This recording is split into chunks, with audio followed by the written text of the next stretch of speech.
Hello everyone, this is Steve Huff at SteveHuffPhoto.com. I wanted to give you guys a look at the Zeiss Loxia lenses. This is the 50mm f2.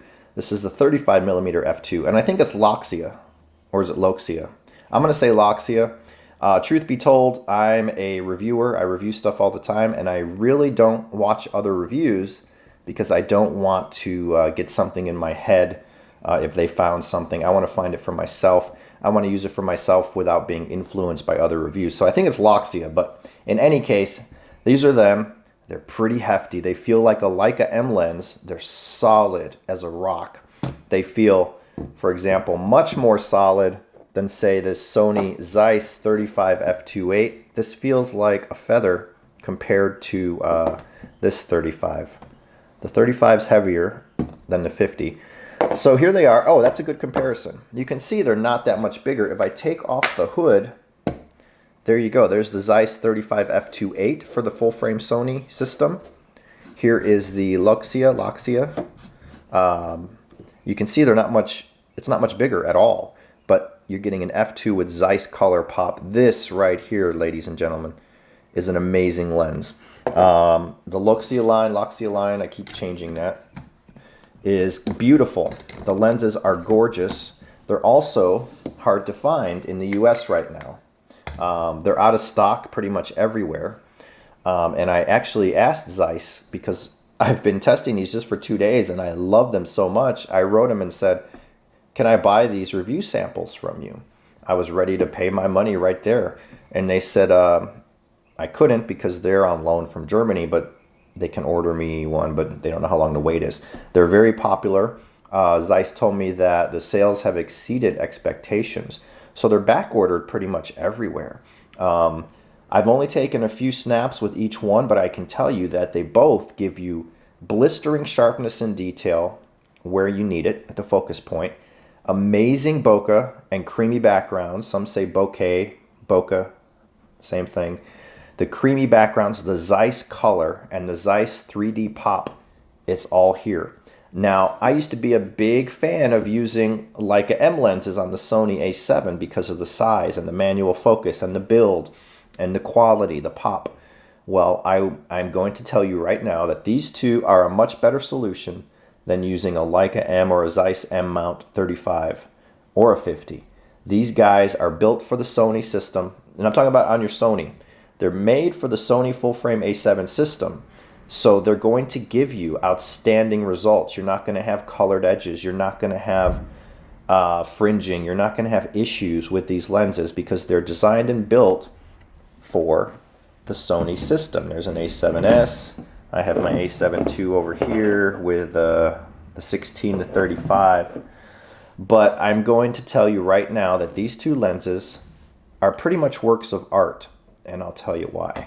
I want to take off the hood, which they're metal hoods, by the way. Beautiful hoods.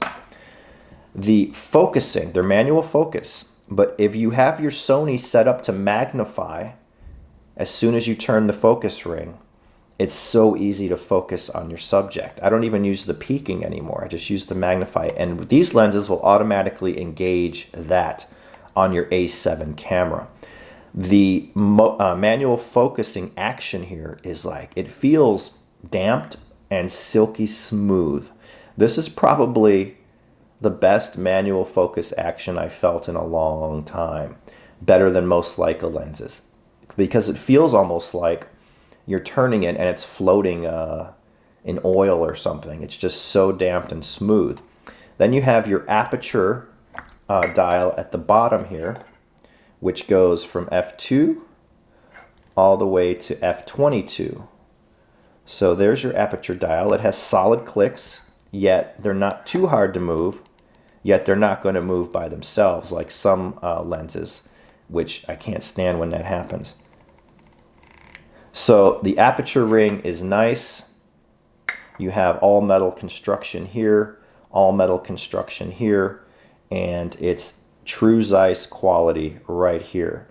The funny thing is, and I'm going to get yelled at for saying this, but my first test results of using this 50 Loxia lens on the A7s and A7II, they are looking as good as what I was getting out of the Leica 50 APO Summicron, which is a $7,000 lens. This is a $900 lens. So if anybody wants that Zeiss pop, that Leica M pop look on your A7, these two lenses right here will give it to you all day long. The color is phenomenal. Using them is fun and can be a challenge for new people to manual focus. But once you start using manual focus lenses like this, you start to prefer them for their size, their build, their feel, and the challenge of getting the shot. And it's not really much of a challenge once you use them for a week or so and you get used to it, because the viewfinders in these cameras are pretty large, and I'm sure they're only going to get better over time. So I just want to say my review for these two lenses will be up at my website within 2 weeks. And expect some really nice photos with some pop, Zeiss color, and amazing detail. The detail I'm seeing from these guys, even on my A7s, set a new benchmark for me. And it's not a digital looking or analytical detail. It's at this. It all comes together where you have the detail, the organic richness, the 3D color, the pop, the bokeh, the bokeh. Everything looks really good so far. But I have to use them much more. That way I can get my final thoughts on it, make sure there's no issues. As you can see, the 50 is a little taller because the lens hood is taller. The 35 is shorter because the lens hood is shorter. So both of these lenses, you have the 50 planar and the 35 Biogun right there. And yes, there is a Zeiss M Mount version of this lens, but this one will give you better results on your A7.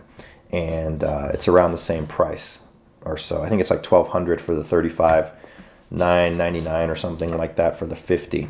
So look for my review in the next couple weeks. The Zeiss Loxia line for the Sony full frame system. For me, these Zeiss lenses easily beat the APS-C versions they came out with, that 3218.